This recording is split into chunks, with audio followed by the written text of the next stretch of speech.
May 26, 2026. Yesterday, federal agents from Immigration and Customs Enforcement pepper sprayed Senator Andy Kim, a Democrat of New Jersey, along with demonstrators outside Delaney Hall, a 1,000-bed detention center in Newark, New Jersey.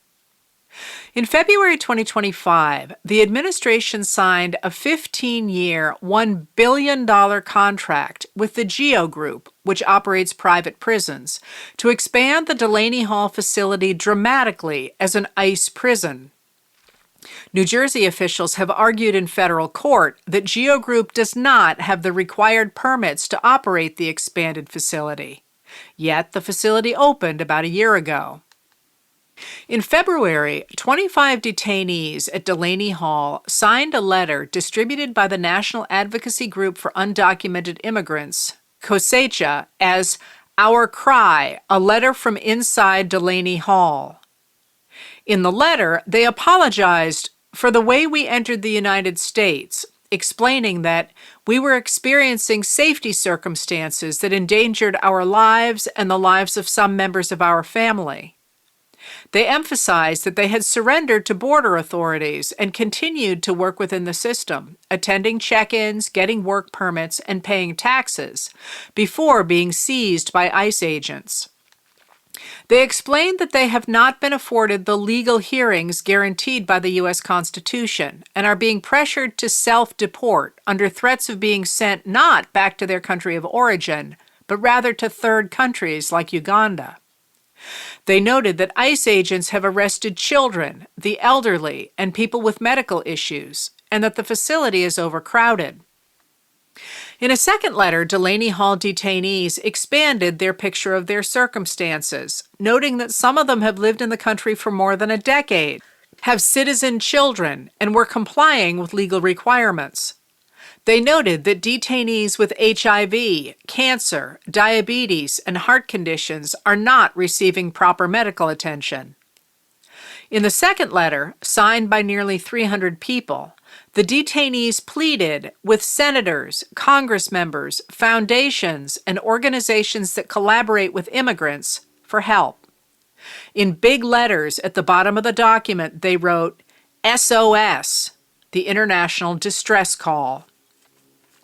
As Sophie Nieto Munoz of the New Jersey Monitor reported, about 300 detainees at Delaney Hall began a work and hunger strike on Friday over the conditions and treatment there.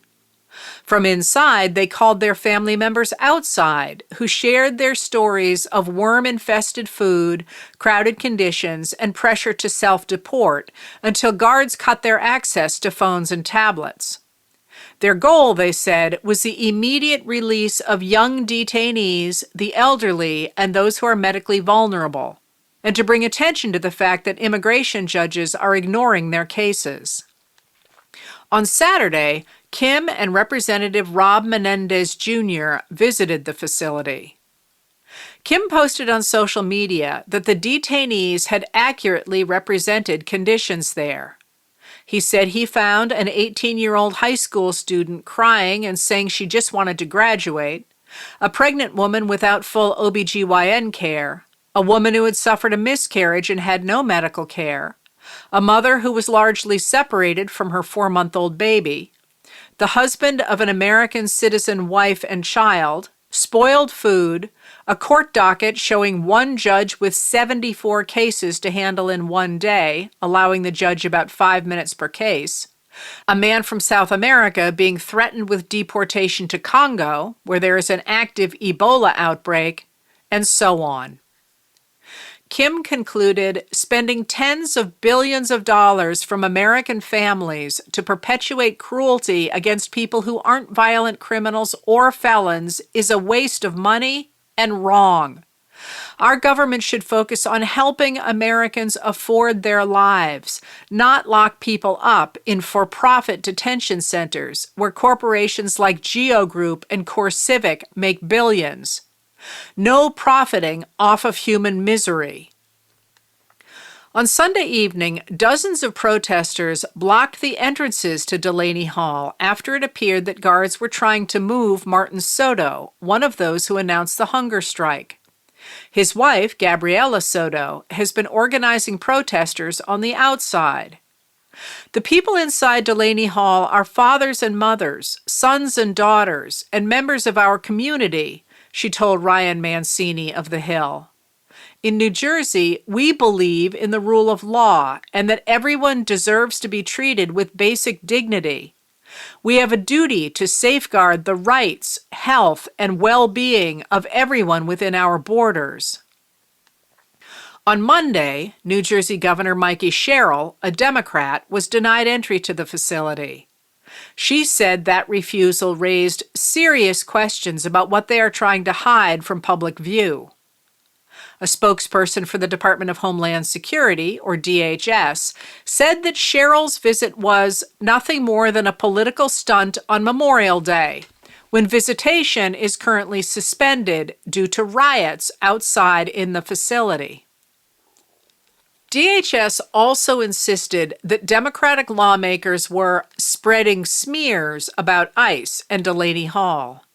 It denied that there was a hunger strike underway and claimed that ICE has higher detention standards than most U.S. prisons that hold actual U.S. citizens, although nearly 50 ICE detainees have died.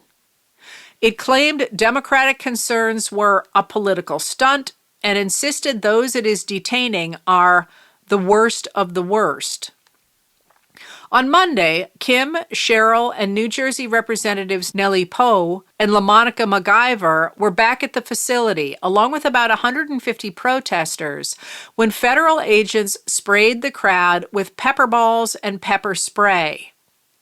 In a statement, DHS said no individuals were directly struck by pepper ball projectiles.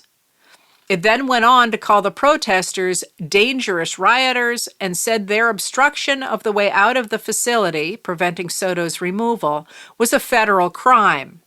It added that assaulting law enforcement is a felony. In fact, far from being a dangerous rioter, then Representative Kim was caught on film in the evening of January 6, 2021, picking up the trash the actual rioters left behind in the Capitol. On Monday afternoon, a DHS spokesperson said they had moved Soto to a different facility. Representative MacGyver responded to DHS Today, saying, "I was at Delaney Hall yesterday. Everything the detainees wrote in their SOS letter is 100% correct. DHS is lying to keep their abuses from being exposed. And to make things worse, they pepper sprayed Senator Andy Kim and are lying about it to cover their tracks." The administration's deportation policies were back in the news this weekend after the U.S. Citizenship and Immigration Services, or USCIS, an agency within DHS, announced sweeping changes to policies for obtaining permanent residency in the U.S. Before this administration, about 800,000 people a year applied for a green card, and half of them applied from within the U.S. Now those people apparently will have to leave the country and apply through consulates abroad. Aaron Reichlin-Melnick of the American Immigration Council explained that the new policy will force people to leave their jobs, homes, and families for weeks or months, all at their own expense. Decisions made at consulates are virtually unchallengeable in court, and backlogs will get even worse than they already are. He notes that about half of all green cards go to people applying from within the U.S., everyone from spouses and children of U.S. citizens to skilled professionals getting a green card through an employer. Law professor Daniel Kanstrom told Rebecca Schneid of Time magazine that it appears this administration is trying to make it as difficult as possible for as many people as possible to attain permanent resident status. Referring to the spouses and family members of people who are legal residents or U.S. citizens, he added, "We're focusing now on the group of people who potentially have the strongest reasons to stay in this country legitimately." Schneid notes that in the Immigration and Nationality Act, Congress explicitly allowed people to change their residency status from within the U.S. David Beer of the Libertarian Cato Institute told Schneid that DHS has already slashed green card approvals in half simply by failing to process the applications. On Friday, Judge Waverly Crenshaw of the U.S. District Court for the Middle District of Tennessee dismissed the criminal charges against Kilmar Ábrego Garcia. After wrongfully deporting Ábrego Garcia to El Salvador, the administration facilitated his return only after securing an indictment against him for human smuggling, based on a 2022 traffic stop, saying he is a member of the Salvadoran gang MS-13.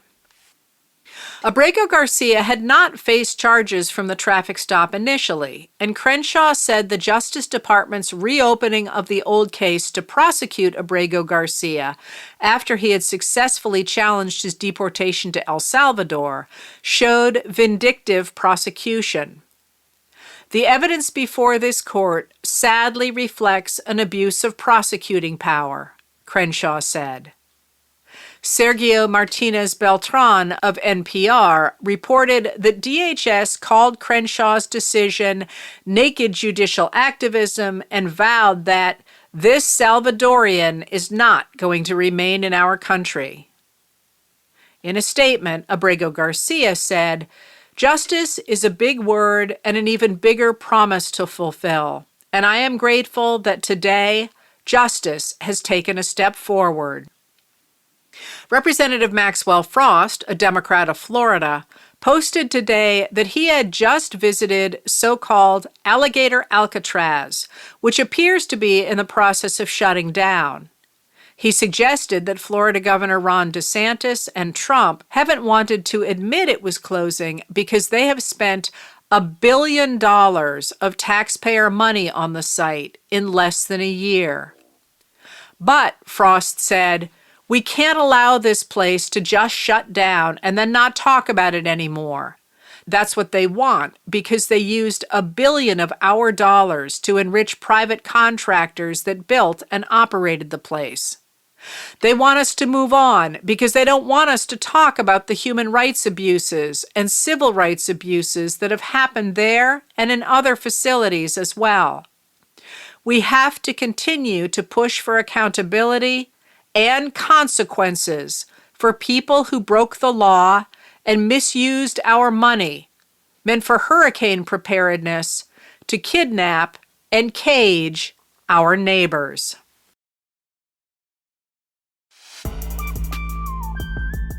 Letters from an American was written and read by Heather Cox Richardson. It was produced at Soundscape Productions, Dedham, Massachusetts. Recorded with music composed by Michael Moss.